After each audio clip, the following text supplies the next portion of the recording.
ជំរាបសួរក៏សួស្តីអ្នកទាំងអស់គ្នាយើងត្រឡប់មកវិញជាមួយនឹងការសម្រាយសាច់រឿង anime ខ្ញុំរីយ៉ាននៅក្នុងវីដេអូមួយនេះដែរគឺយើងមកបន្តសាច់រឿង Condition Called Love ភាគ2ឬក៏ episode 2របស់យើងម្ដងទៀតហើយភាគ2នេះរៀងចេញយឺតបន្តិចឯអ្នកទាំងអស់គ្នាប៉ុន្តែអត់អីទេត្រឡប់មកវិញហើយ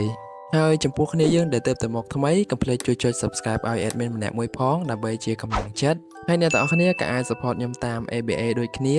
ឥឡូវអ្នកទាំងអស់គ្នាចុច subscribe ហើយនៅបើចុចហើយតោះអញ្ចឹងយើងចូលទៅកាន់សាច់រឿងតែម្ដង Nice. ចាប់ផ្ដើមនៃសាច់រឿងមកយើងក៏បានឃើញ Hotaro រត់ទៅសាលារៀនយ៉ាងលឿនហើយក៏បានជួបជាមួយនឹងតួអង្គប្រុសរបស់យើងដែរ Hananoi នៅទីនេះគឺដើម្បីរង់ចាំ Hotaro ទៅសាលារៀនជាមួយគ្នានឹងឯងនេះគឺជាថ្ងៃទី1ដែល Hotaro ចាប់ផ្ដើមធ្វើជាសង្សាររបស់ Hananoi ហើយតួអង្គស្រីរបស់យើងមើលទៅហាក់បីដូចជាពេញចិត្តនឹង Hananoi ណាស់អ្នកទាំងអស់គ្នាសំខាន់នៅពេលហ្នឹងតួអង្គប្រុសរបស់យើងក៏បានហៅតួអង្គស្រីរបស់យើងនឹងជាទេពធីតាទៀតរបៀបថាឃើញស្អាតពេកអញ្ចឹងណាអ្នកទាំងអស់គ្នានៅពេលដែលពួកគេបានដើរទៅសាលារៀនជាមួយគ្នាហ្នឹងតួអង្គស្រីរបស់យើងចេញមកពីផ្ទះលឿនពេកក៏ភ្លេចយកស្រោមដៃមកតាមHananoi ឃើញបែបនេះក៏បានយកស្រោមដៃរបស់ខ្លួននឹងចេញមកដើម្បីចង់ឲ្យទៅតួអង្គស្រីរបស់យើងអញ្ចឹងណាប៉ុន្តែនៅពេលហ្នឹង Hotaro ក៏បាននិយាយថាមិនអីនោះទេតែជាប៉ុណ្ណឹងគ្រាន់តែ Hotaro បាននិយាយបែបនេះ Hananoi មិនបានឲ្យស្រោមដៃនោះទៅទេអ្នកទាំងអស់គ្នាមនុស្សស្រីតែងតែនិយាយបែបហ្នឹងតែតាមពិតគាត់ចង់ឲ្យយើងយល់ចិត្តគាត់ឲ្យច្រើនជាងនេះអញ្ចឹងនៅពេលហ្នឹង Hotaro ពិតជាអន់ចិត្តតិចតួចដែរហ្នឹងមិនដឹងថាខ្លួនឯងនិយាយខុសអីខ្លះទេបានជា Hananoi ធ្វើអញ្ចឹងនៅពេលហ្នឹងក៏បាននឹកឃើញពូម៉ាក់និយាយដែររឿងខ្លះយើងមិនចាំបាច់អៀនខ្មាស់ជាមួយនឹងមិត្តផុសរបស់យើងទេចង់និយាយអីនិយាយនឹងភ្លាមទៅ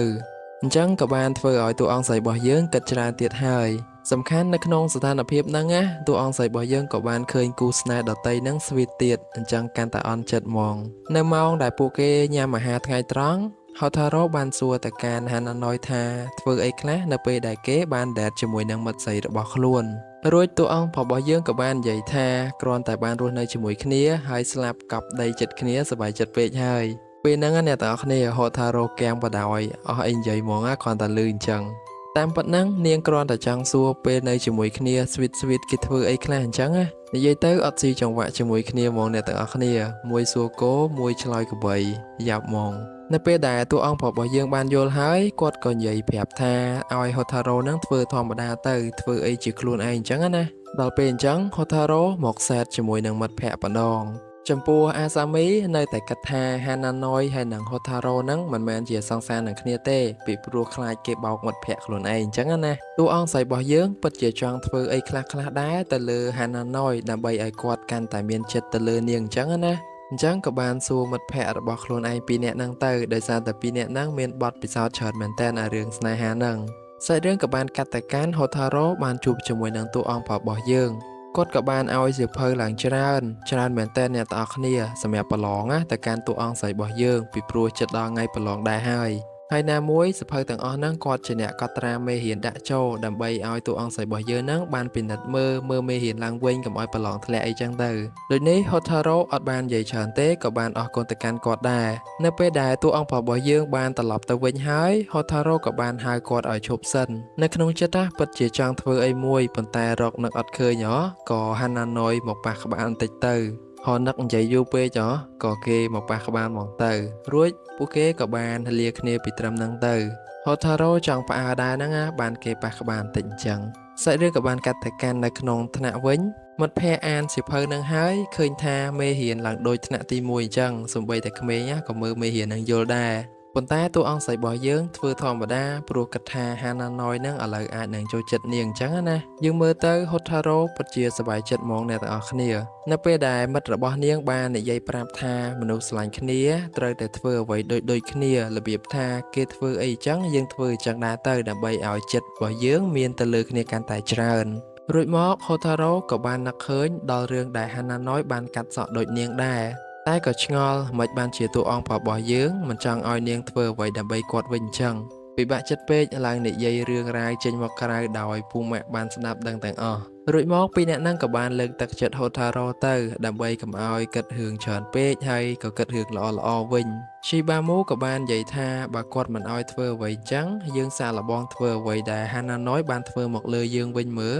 បានដឹងចំណុចឡៃនេះតួអង្គស្រីរបស់យើងក៏រៀងភ្ញាក់ផ្អើលដែរនៅថ្ងៃបន្ទាប់តួអង្គស្រីរបស់យើងបានទៅសាលារៀនដូចរាល់ដងអញ្ចឹងតែលើកនេះទៅលឿនកន្លះម៉ោងហើយពីព្រោះគ្រប់ពេលដែលគេទៅសាលារៀនហ្នឹងហាណាណយតែងតែរង់ចាំនាងនៅតាមផ្លូវរហូតហូថារ៉ូគិតថាប្រហែលជាហាណាណយភ្ញាក់ផ្អើលហើយនៅពេលដែលនាងបានទៅដល់មុនអញ្ចឹងប៉ុន្តែពេលទៅដល់ហ្នឹងណាគេកំពុងតែអង្គុយចាំហើយហ្នឹងមិនដឹងថាមកពីពេលណាទេប៉ុន្តែយ៉ាងណាវិញហូថារ៉ូនៅតែសប្បាយចិត្តតិចតួចដែរនៅថ្ងៃទី2ទៅលឿនម្ដងទៀតហើយលឿនជាងមុនបន្តិចប៉ុន្តែនៅតែមកអត់ទាន់តួអង្គប្រុសរបស់យើងដដែល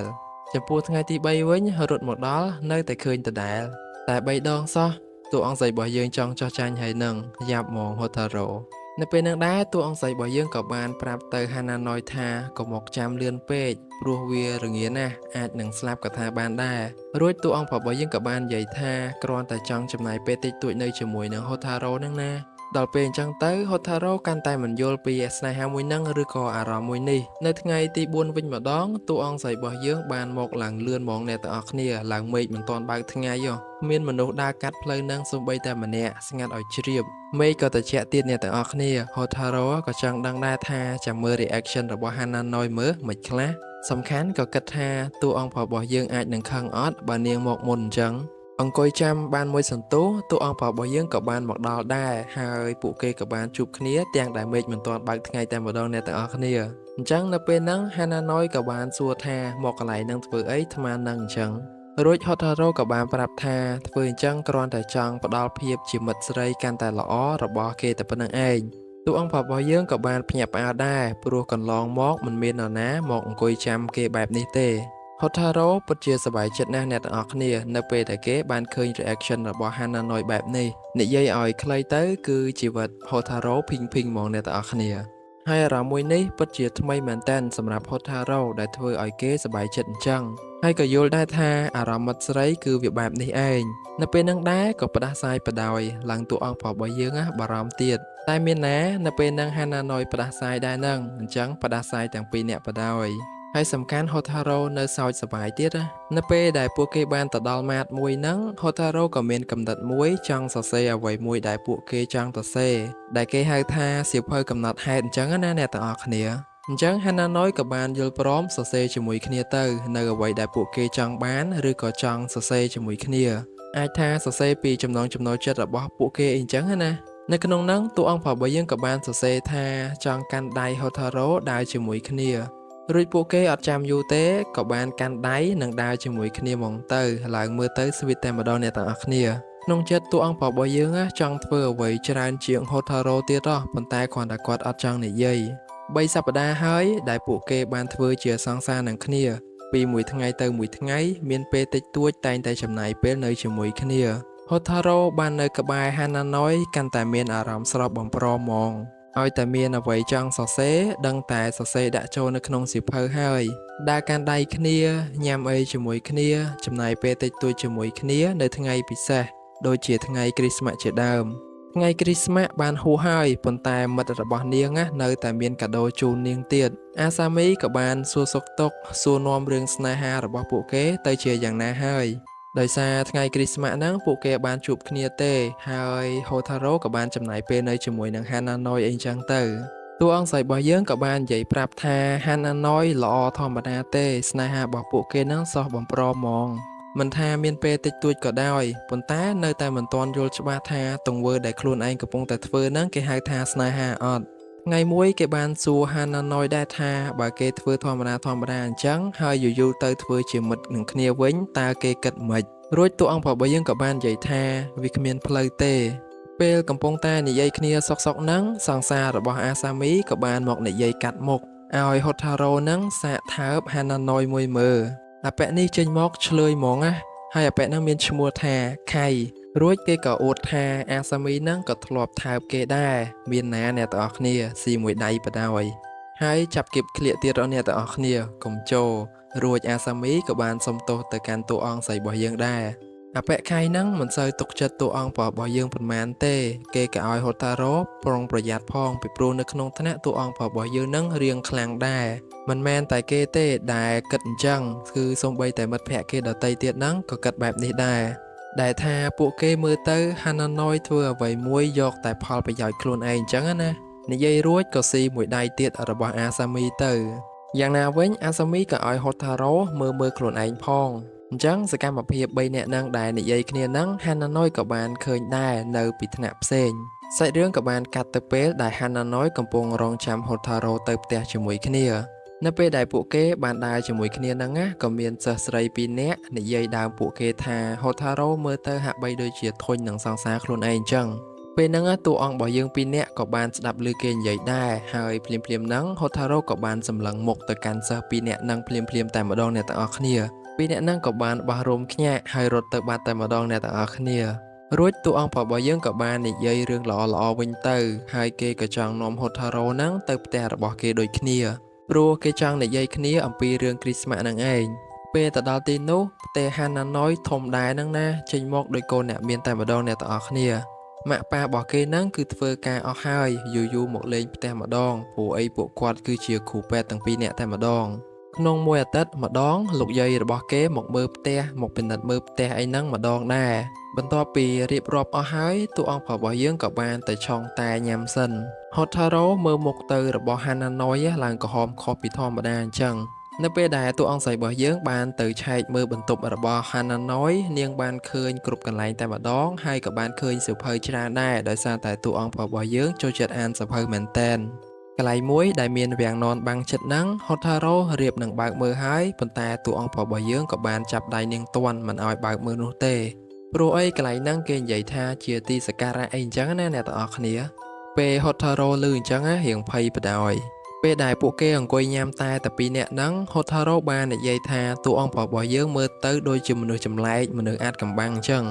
តែហាណាណូយក៏មិនបាននិយាយអ្វីដែរគ្រាន់តែគាត់បាននិយាយថាហូថារ៉ូក៏មិនមែនជាមនុស្សធម្មតាដូចគ្នាប៉ុន្តែហូថារ៉ូក៏បានប្រាប់ថាគ្រួសាររបស់នាងហ្នឹងបែរជាថានាងហ្នឹងជាមនុស្សធម្មតាទៅវិញនៅពេលហ្នឹងដែរហាណាណូយក៏បាននិយាយថាមនុស្សធម្មតាភាគច្រើននៅឆ្ងាយពីមនុស្សចម្លែកដូចជាពេលដែលមនុស្សម្នាក់កំពុងតែនៅក្នុងបន្ទប់ឬក៏ក្នុងផ្ទះរបស់មិត្តប្រុសគេដែរមនុស្សបែបហ្នឹងគឺប្រុងប្រយ័ត្នខ្ពស់មែនតើប៉ុន្តែនៅក្នុងន័យហ្នឹងគេនិយាយពីស្នេហាទេអ្នកទាំងអស់គ្នាដល់ពេលអញ្ចឹងទៅខុសពីតួអង្គស្រីរបស់យើងនៅក្នុងចិត្តរបស់ហូថារ៉ូចង់ធ្វើអីមួយគឺធ្វើឲ្យដូចដែលមិត្តភ័ក្តិរបស់នាងនៅសាលាហ្នឹងបាននិយាយអញ្ចឹង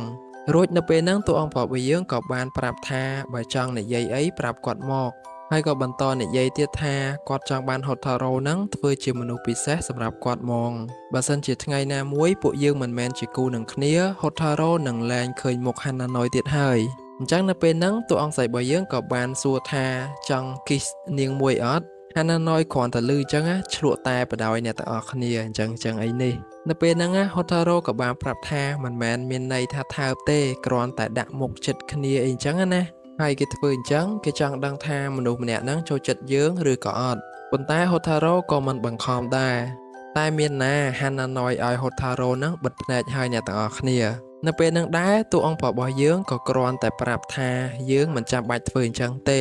បើគេមិនទាន់ប្រកាសថាជាចូលចិត្តយើងឬក៏អត់ប៉ុន្តែបើនិយាយពីគាត់វិញគាត់ខុសពីអ្នកដតីវិញរួចប៊ីសនឹងហើយអ្នកទាំងអស់គ្នាប៉ុន្តែសាច់រឿងក៏បានចប់ត្រឹមហ្នឹងទៅអញ្ចឹងសាច់រឿងរបស់យើងក៏បានមកដល់ទីបញ្ចប់ដែរអ្នកទាំងអស់គ្នានៃភាគ2នេះ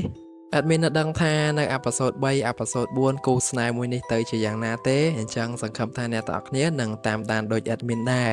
ហើយ admin នឹងចេញវីដេអូឲ្យលឿនៗហ្មងអញ្ចឹងជំរាបលាអ្នកទាំងអស់គ្នាពួកយើងជួបគ្នានៅវីដេអូក្រោយទៀតបាយបាយ